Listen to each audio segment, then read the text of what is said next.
MSME sector के लिए मिला जुला रहा साल 2022। Micro, small and medium enterprises यानी एमएसएमई को भारत देश की इकोनॉमी के लिए सबसे मजबूत स्तंभ के तौर पर देखा जाता है, क्योंकि ये सेक्टर देश में रोजगार और इनकम ग्रोथ में सबसे महत्वपूर्ण भूमिका निभाता है। एमएसएमई सेक्टर के लिए साल 2022 की शुरुआत यूनियन बजट 2022 से उम्मीदों के साथ हुई थी। ये इंडस्ट्री कोविड-19 महामारी के बाद फिर से अपने ढर्रे पर आ रही थी, लेकिन महामारी के उस दौर ने छोटे व्यापार और व्यापारियों के लिए असुरक्षा का माहौल बना दिया।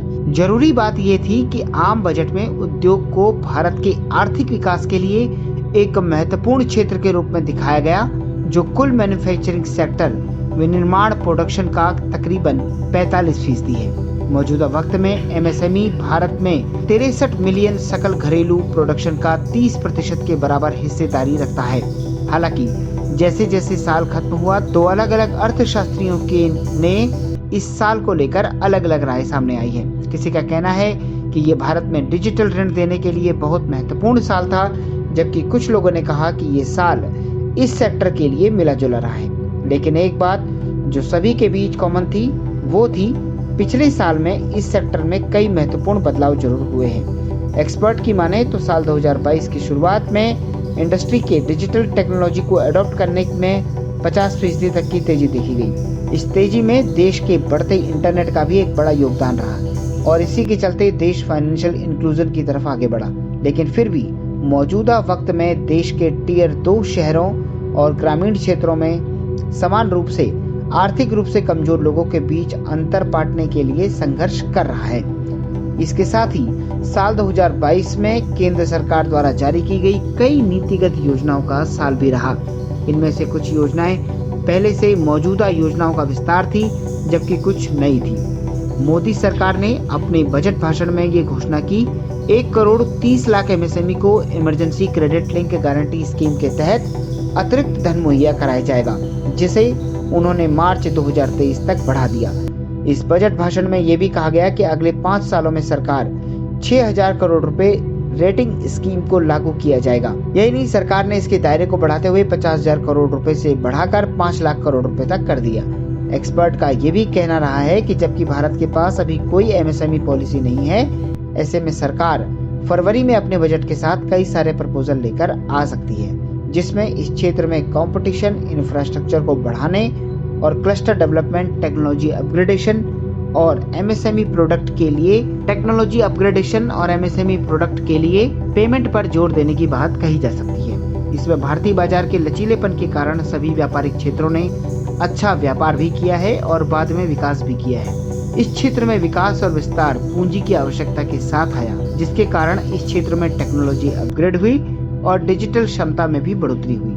इसके कारण पहली बार ऐसा हुआ कि डिजिटल क्रेडिट किसी विदेशी कॉन्सेप्ट से बाहर निकलकर वास्तविकता में व्यापार और उद्योग को आगे बढ़ाने में मददगार साबित हुआ।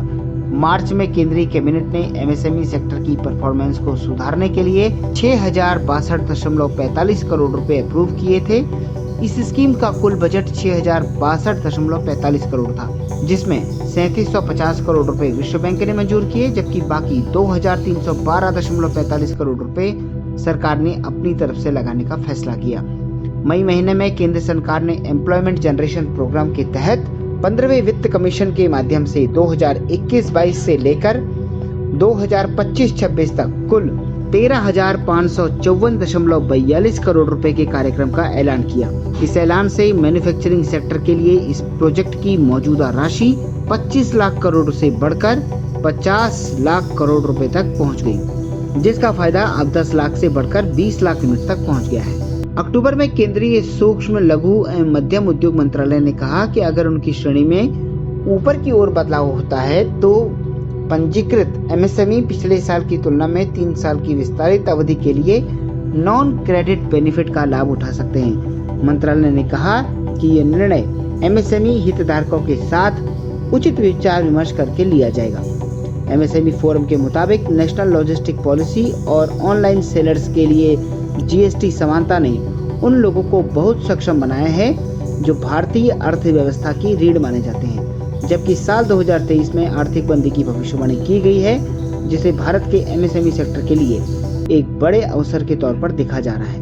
प्रधानमंत्री नरेंद्र मोदी द्वारा शुरू की गई नेशनल लॉजिस्टिक पॉलिसी देश की लॉजिस्टिक क्षमता से देश के लॉजिस्टिक सेक्टर में बढ़ोतरी होने की संभावना है, जिससे पूरे देश में कच्चे माल के सुचारू लाने ले जाने में आसानी होगी। इस पॉलिसी का मुख्य उद्देश्य लॉजिस्टिक कॉस्ट को भारत के सकल घरेलू उत्पाद के मौजूदा 13 से 14% से घटाकर विश्व स्तर के 7% पर लाना है। माना यह भी जा रहा है कि ये पॉलिसी देश के एमएसएमई सेक्टर के लिए मददगार साबित होगी और क्रॉस बॉर्डर व्यापार बढ़ाने में भी मददगार साबित होगी।